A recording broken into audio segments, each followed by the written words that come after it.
नमस्कार दोस्तों, स्वागत है आपका एक बार फिर आज के मेरे इस वीडियो में। तो दोस्तों, जैसे जैसे सरकारी बैंक ऊपर जाते हैं आप लोगों के कमेंट्स, क्वेश्चंस, मैसेज मेरे पास आने शुरू हो जाते हैं कि सर अब इनमें क्या करें, क्या इनको रखें, बेच दें, क्या करें। देखो दोस्तों, ये आपको डिसाइड करना है कि अगर आपके पास कोई भी सरकारी बैंक का स्टॉक है नीचे के लेवल पर, तो आपको ये डिसाइड करना है कि आपको करना क्या है। यानी कि आपको उसमें प्रॉफिट का फॉर्मूला लगाना है या उसको आपको लंबी अवधि तक होल्ड करना है। आपकी रिस्क कैपेबिलिटी क्षमता, यानी कि आपकी रिस्क लेने की क्षमता कितनी है, ये चीज डिसाइड करेगी सरकारी बैंकों पर। देखो दोस्तों, मैं तो ये मानता हूं कि इस बाजार में 30% रिटर्न बहुत सफिशिएंट होता है। यानी कि आप ये मान के चलिए कि अगर किसी भी सरकारी बैंक का स्टॉक आपके पास है और वो 30% के आसपास की रिटर्न आपको दे रहा है, तो डेफिनेटली वहां पर प्रॉफिट का फॉर्मूला लगाइए। फिर साहब ये स्टॉक नीचे आ जाएंगे तो फिर इनको बाय कर लीजिएगा। इसमें कोई मेरे ख्याल से इतनी परेशान होने वाली बात नहीं है। आप अपने आप को देखिए, दूसरों को मत देखिए कि दूसरे क्या कर रहे हैं। आप अपने आप देखिए, क्या आपको पैसों की जरूरत है जो आपने सरकारी बैंकों में लगा रखे हैं? क्या आप इनको लंबी अवधि तक होल्ड नहीं कर पाएंगे? ये सारी चीजें आपके ऊपर निर्भर करती हैं। क्या आप ये सोच रहे हो कि क्या ये स्टॉक नीचे आ जाएंगे और फिर हमारे पास एक अपॉर्चुनिटी मिलेगी? इन सब पॉइंट्स को ध्यान में रख के ही साहब कोई निर्णय लीजिए। और मैं तो आपसे हमेशा ये कहता आया हूं कि जब भी सरकारी बैंक ऊपर जाएं तो इसमें प्रॉफिट का फॉर्मूला लगाइए। प्रॉफिट का फॉर्मूला लगाने का मतलब ये होता है कि आपकी कैपिटल सेफ हो जाती है। वो कैपिटल जब ये स्टॉक फिर नीचे आएंगे आपके काम आएगी।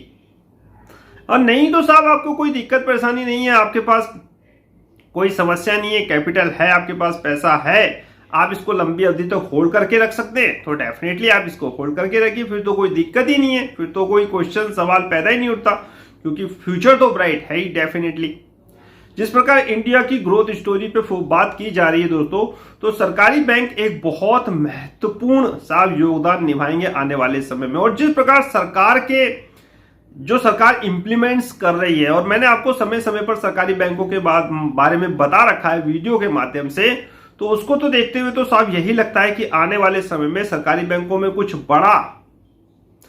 बड़ा हो सकता है। और मैंने आपको पिछली कई वीडियो में बता रखा है कि अगर आपके पास सरकारी बैंक का स्टॉक है तो आप उसको होल्ड करके रखना है। आज देखिए साहब, बीओबी ने 127 यानी कि 52 वीक हाई बनाया है।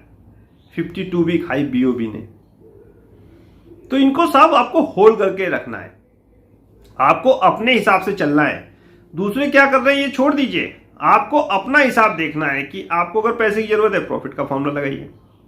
यही हाल साहब कैनरा बैंक में करना। नीचे के रेट पे हमारे पास है साहब, मेरे ख्याल से 180-90 के आसपास हमारे पास है।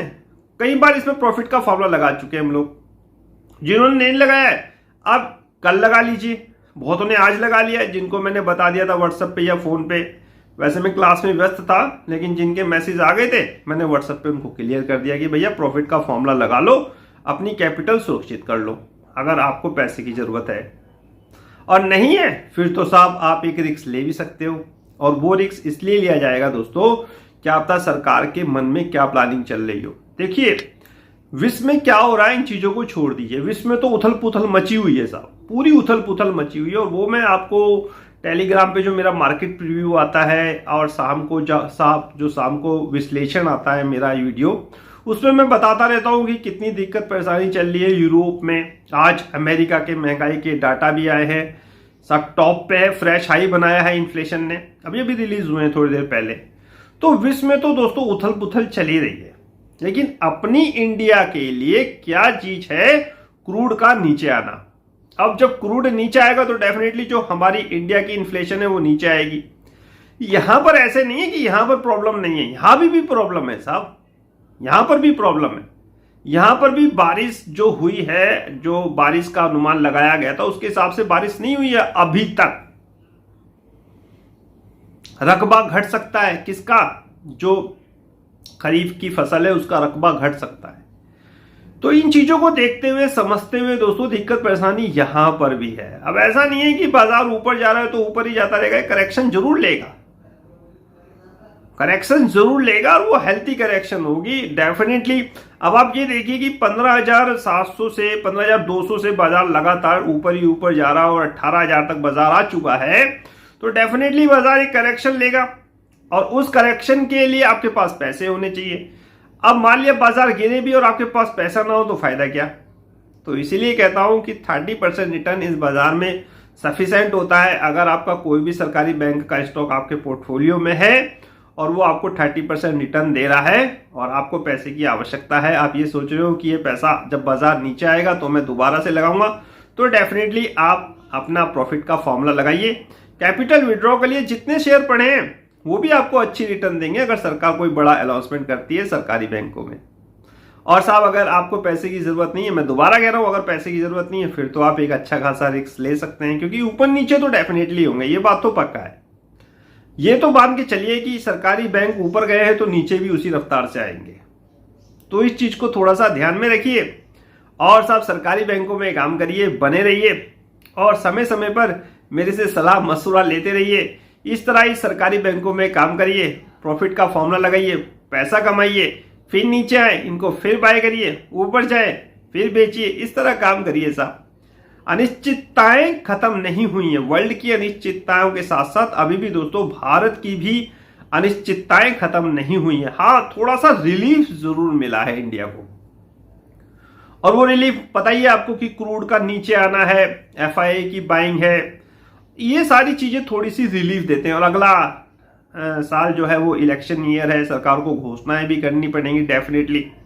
तो इन चीजों को ध्यान में रखते हुए तो मुझे एक अच्छा खासा भविष्य नजर आ रहा है अपने भारतीय बाजारों पे। लेकिन ये बाजार है साहब, यहाँ पर कभी भी कुछ हो सकता है, तो अपनी कैपिटल अगर हमारे पास सेफ है तो हम एक गिरावट में, अगर बाजार में गिरावट होती है तो अपने पैसों का सदुपयोग कर सकते हैं, अच्छे स्टॉक हम नीचे के लेवल पर बाय कर सकते हैं।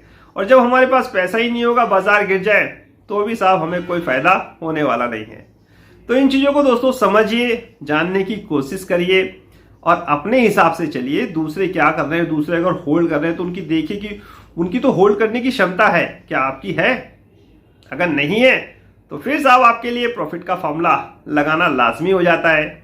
तो दोस्तों ये मैंने एक वीडियो आप लोगों के लिए बनाया है सरकारी बैंक को लेकर, क्योंकि अमूमन मेरे से ही क्वेश्चन पूछे जाते हैं, क्योंकि सरकारी बैंकों के मैंने ही आपको स्टॉक दिलाए हैं और समय पर अगर वीडियो आप लोगों के लिए ना बनाऊं, प्रॉफिट आपको बुक ना कराऊं, फिर साहब आप मुझे कहोगे सर आपने तो बताया ही नहीं। तो आज फिर आपको बता रहा हूं, अपनी रिक्वायरमेंट देखिए, अपने हिसाब से चलिए, दूसरे क्या कर रहे हैं उनको छोड़ दीजिए। आपको अगर 30% मिल रही है तो प्रॉफिट का फॉर्मूला लगाइए, फिर नीचे आए फिर इनको बाय करिए, इसी तरह पैसे कमाइए और मुझे आगे दीजिए। आज का वीडियो समाप्त करने की, नेक्स्ट वीडियो में नए अपडेट के साथ होगी मुलाकात, तब तक इंतजार। फाइनली नमस्कार।